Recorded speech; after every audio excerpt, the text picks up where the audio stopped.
Okay, so we're going to go through our second PCA lecture, and that lecture will basically bring you through the same steps that are required for you to go through the lab for PCA, as opposed to uh, the exercise you did. Okay, so we're going to be working with MT cars. It's a data set that is frequently used in statistical examples. And basically it consists of a number of cars, 32 cars, and it gives you information related to their fuel consumption. So if you look at empty cars under PCA underscore script.r, this file can be found in your the week 10 directory for under the Canvas website. And so just very briefly go through it. The columns are, well, there's the identification of the car, and then there's its miles per gallon, so fuel consumption, the number of cylinders it has, so more cylinders, engines with more cylinders have more power. Displacement is the volume that can be increased or decreased as the piston goes up in a cylinder. So the greater that is, the more horsepower you're going to have. So you have HP there. DRAT is the rear axle ratio. This describes how a turn of the drive shaft corresponds to a turn of the wheels. Higher values will decrease fuel efficiency. Weight.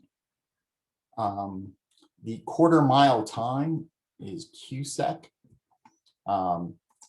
VS is a code to tell you whether the engine block is straight or shaped like a V. We're not going to use that, so it's not really important. AM, this is the transmission, whether it's automatic or manual. Again, we're not using that one. So number of forward gears. So sports cars tend to have more gears. Carb, number of carburetors, higher values associated with more powerful engines. And the word carburetor there tells you that this is an old data set. I don't think people have carburetors anymore. I don't really know anything about cars, but pretty sure that those now is all fuel injected. So that means it's not a carburetor. Note that the units here all vary and occupy different scales. And so what does that suggest to you in terms of the PCA analysis? Well, it should suggest to you that we're going to want to use a standardized variable for our analysis, because some of these, like weight, is going to be large numbers. We don't necessarily want weight to be weighted more than the number of cylinders. Doesn't really make, units don't really mean anything relative to each other. So best to do a standardized data analysis, or to do your principal components using a correlation matrix as discussed in the lectures. So empty cars is built in, so you don't have to load it using read CSV as you will in the lab. So let's just take a look at it. So, empty cars. We're going to look at the first 5 columns. I'm sorry, the first 5 rows and all the columns. So that gives you a sense of what the data looks like. So we've got 2 nominal variables here. One of them is the automatic and one is the manual. And the other one is the VS. And so we're going to make a new data set here, taking out those 2 columns. Okay, so going back up to the R file up there. So that's our new file. And then let's just make sure that we got this right. Check those first 5 lines again. Okay, so that'll be our data set that we'll do our PCA on. So first things we'll do is we'll do a scatter plot matrix of variables 2 through 6, okay?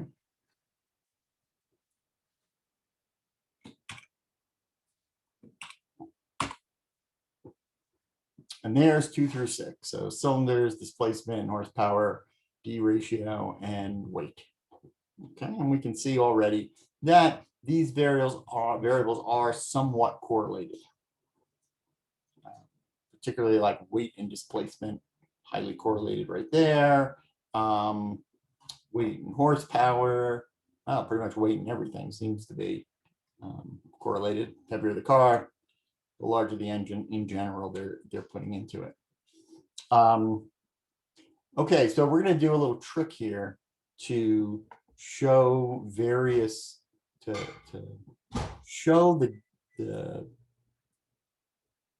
split, I should say, the data by the number of cylinders and display that with color. So if we just look at that one variable, empty cars underscore num cylinders.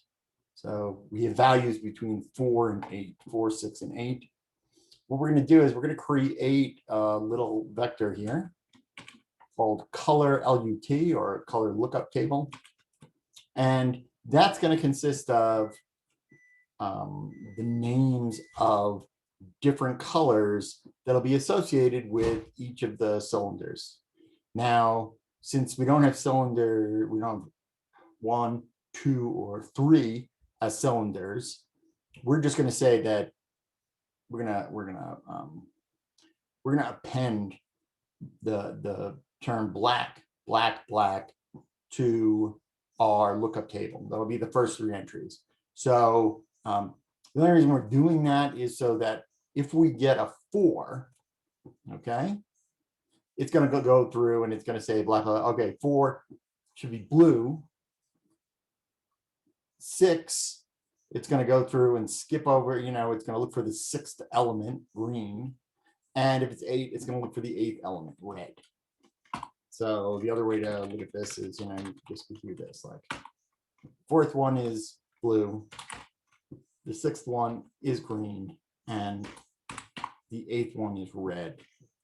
And we're going to look up the value of that little vector by the cylinder number.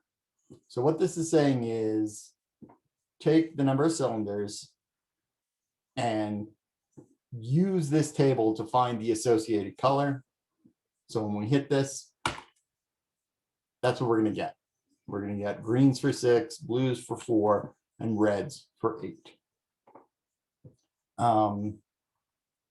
So now we can redo this pair statement and get a scatter plot, but instead of putting in that the colors should be red, we're going to say, oh, we're going to put in this vector of colors. And so it's going to know, oh, I have the same number of colors as I do rows. And so I'm going to associate that color with the point for that row.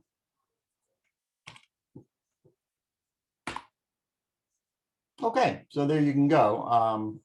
And of course, for the first column there, cylinders, of course, blue, green, red, just as we wanted. And then for the other diagrams, you can see that there are patterns emerging here.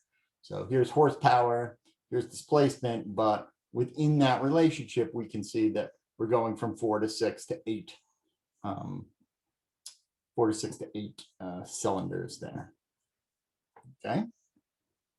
So now let's generate a correlation matrix between the first 5 variables 2 through 6. Okay. Okay. So now we know how well correlated they are, and looking over the values, in general, with maybe the exception of the relationship between horsepower and the D ratio here, they're all pretty high. I mean, negative 0.45 is not bad, but it's not quite as high as the other ones. And we'll just look at that DRAT versus HP. And that's interesting. So there are actually two things going on here but you can kind of see that within this relationship, right, DRAT is one axis of variation, and then the horsepower, kind of the big factor here actually appears to be the number of cylinders. So DRAT, that's associated with the drivetrain, HP, horsepower, that's going to be associated with both the engine characteristics and the D ratio. So it makes sense that it's not as highly correlated as the other variables.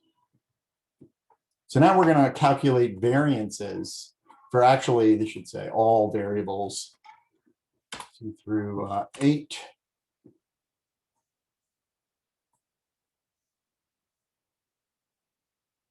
Oh no, I did that on purpose. That was 2 through 6. So I'm just going to copy and paste these just to give you a sense of what those variances should be. And so it's telling you. So 2, which is cylinder, the variance is 3.18. 3, which is the displacement, the variance is 15,360.8. And you can see these variances are quite different. So that's a good reason to think, oh, we ought to be using standardized PCA rather than using a raw PCA. So now let's calculate all the variances at once. And actually, this will give us a covariance table. Okay. So you can see the variance here for cylinders, the second column, is 3.189. And that is the same as you get for cylinder versus cylinder in this variance covariance table. So as you can go down, 15,360, et cetera, all the way down to here. We didn't print this one out, but the point is here that we have a variance covariance table. So variances on the diagonal, covariances on the off diagonal. So now we're going to create a standardized data set. Okay, so easy enough, right? So we did two things here. First of all, we used the scale command, okay, to go through and normalize each one of the variables. And then we put in this little thing as data frame, because we wanted to make sure that at the end of this, we had a data frame. Empty cars is a data frame. So empty cars underscore STD, standardized, that's also a data frame. Now we can go through and check the means and the variances. Okay, so first the means. So we got a lot of complex looking numbers here, but a close examination indicates these are all, some value times e to the negative 17th. So that is a very, very small number here. Okay. So these are calculation errors. They should be 0, but they are in fact just numbers that are very, very close to 0. And for our purposes, that's not going to matter. And now we're going to do the same, but in this case, instead of calculating the mean, as we did right here, we're going to calculate the variance. And here the variances are all 1, right? And that is the way it should be. Variances are 1 because the standard deviation is 1. And when we normalize, right, we're subtracting the mean and divided by the standard deviation. So that all checks out. Now, to do the principal components analysis on this MT-CARS data set, all we have to do is say, well, there you go. We now have a new variable MT-CARS PCA that holds all the information about the PCA. So let's look at the summary of it. Okay, so when we do summary, what it's giving us is the eigenvalue, an eigenvalue table, where this first line, the standard deviation, is the square root of the eigenvalue. And this is the proportion of the variance being explained, and that second thing, and then the cumulative proportion of the variance here on that last line. Okay, so we can see just from this that the standard deviation goes down quite a bit for principal component 1, so that's like 2.2 to 1.5 to 0.7 to 0.5 to 0.4. After that, it just kind of, you know, trickles down. So let's do a scree plot. We'll look at this graphically. And yeah, what we see is, wow, you know, 2 principal components here seem to explain most of the variance.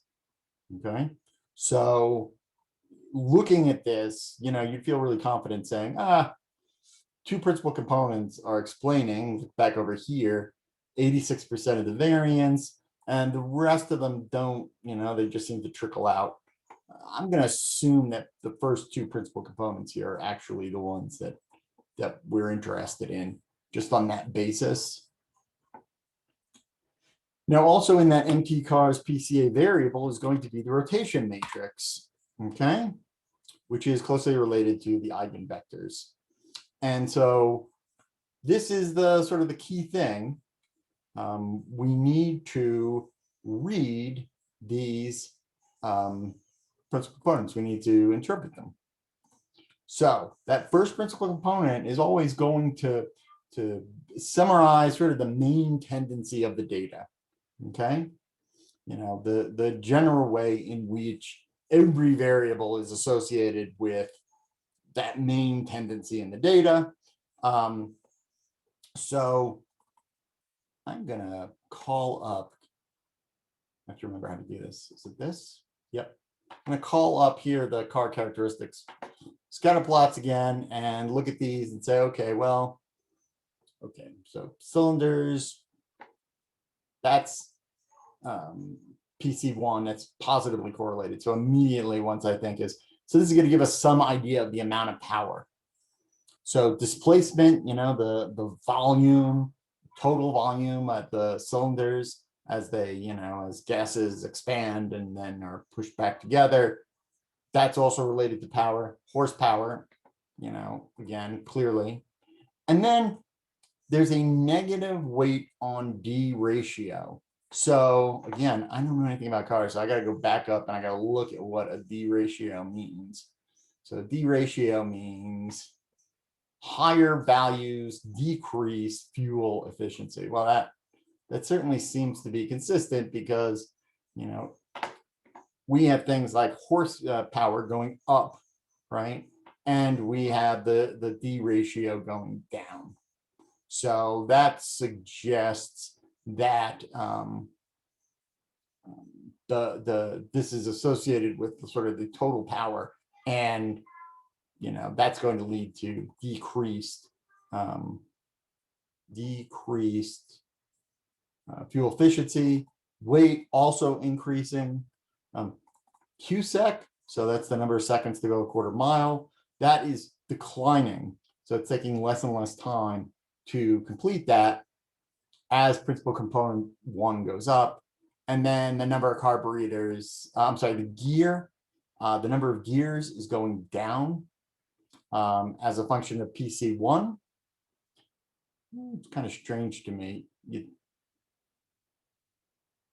No, I guess that would be associated with worse performance in terms of miles per gallon. And then carb, the number of carburetors, that increases as a function of the amount of power you're getting from that first principal component. So the second principal component, as we go down, here on principal component 1, we always want to interpret those because that's the main effect in the data set. For principal component 2, we're going to ask questions like, well, is it really related to cylinders? No, doesn't seem to have a lot of weight associated with displacement. The things that it seems to be most associated with is the number of gears. So principal component 2 decreases as the number of gears increases, okay? And the number of seconds it takes to complete that quarter mile increases with principal components 2. So principal component 2 seems to have something to do with cars that are selected for performance in terms of miles per gallon, because it's taking them longer to get to a quarter mile. They seem to have a lower number of gears and a lower number of carburetors. So maybe these are cars that are not made for performance as much as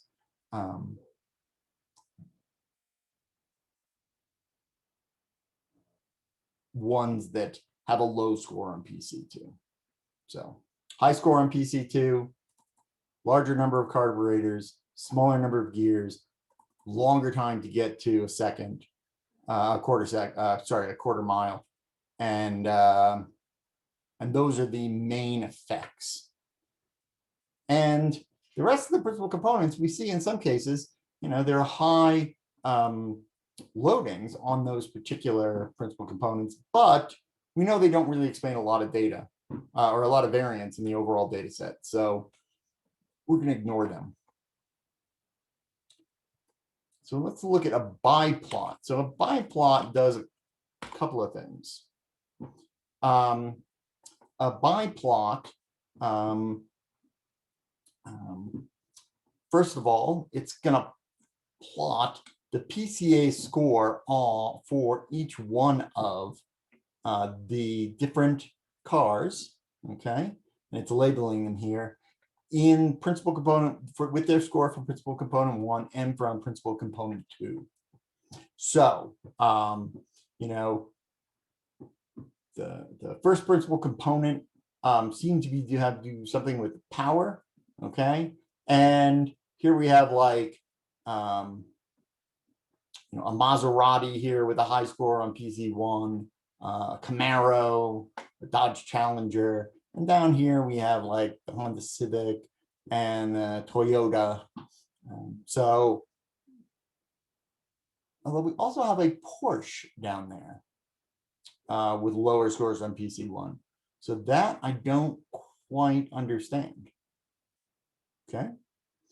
Principal component 2. Again, we said that this is going to have to do with more with increased times to get to a quarter mile and fewer gears. And so down here, we have a Ferrari, we have a Porsche, we have a Maserati with low scores. So those are more sports cars. And then up here, we have the Plymouth Valiant, which none of you remember, the Hornet, and the Toyota Corona. So these are not racing cars. They may be good in a lot of other ways, but they're not going to have that quick off the, they're not made for performance. So that more or less, falls out where we explain it, where we expect it to be. The biplot here, what it's showing here is the magnitude and direction of the loading for each one of these variables in this principal component 1, principal component 2 space. So here we have like the number of carburetors. So it's correlated with has a moderate correlation with both principal component 1 and principal component 2. QSEC has a negative correlation with principal component 1 and a positive on principal component 2. So this is more time to go a quarter mile. This is more carburetors. So that's kind of a pointing in inverse directions. And then relatively long arrows here for D ratio and gears. So these both have to do with sort of the process of getting rotations from the engine down to the wheels. And these have negative correlations with both the first and second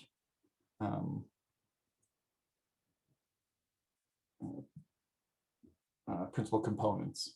So length of the arrow tells you the magnitude of the correlation, and then the direction it's pointing in is going to tell you whether or not it's positive or negative with each of the two principal components.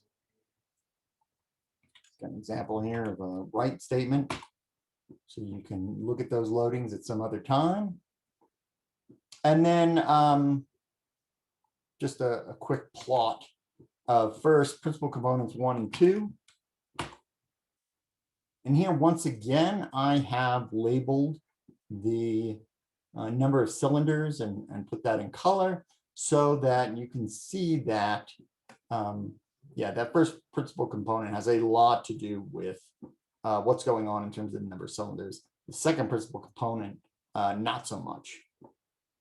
And then we'll look at 3 and 4.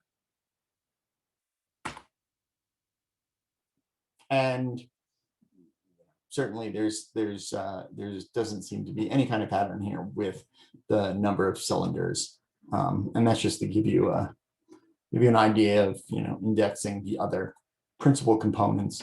Here we have the MT cars PCA variable, right, that was created, and one item in there is X, and those are the scores, and that's what you would use for plotting.